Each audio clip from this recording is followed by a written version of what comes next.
This is the Lone Crater YouTube. We hope this video helps. You start by placing the microphone and making immediate signal chain choices.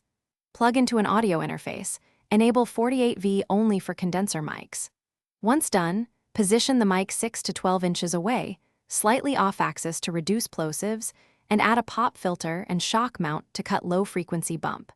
Make sure phantom power is correct, and set input gain so meters peak around -6 dB. This gives you clean headroom for editing and avoids clipping later. You now shape the acoustic and the signal. First, damp reflections. Hang blankets, add foam panels, or use a portable booth so room tone is neutral. Next, monitor through closed-back headphones and set a zero latency mix to avoid timing issues. On the interface, engage a low cut at about 80 Hz to remove rumble, then add gentle compression with a 3:1 ratio and medium attack to even dynamics. Make sure levels still peak near -6 dB, so you retain dynamic range.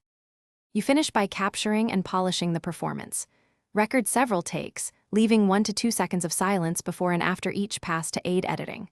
Once recorded, remove obvious breaths, normalize peaks to about -3 dB, and apply subtle EQ, gentle high shelf for presence and a small cut where muddiness sits. Finally, export at 24-bit/48K HC. If things go wrong, check cables, audio drivers, and nearby noise sources. Fixing wiring or room noise usually resolves. Thanks for watching. Consider subscribing if we helped you.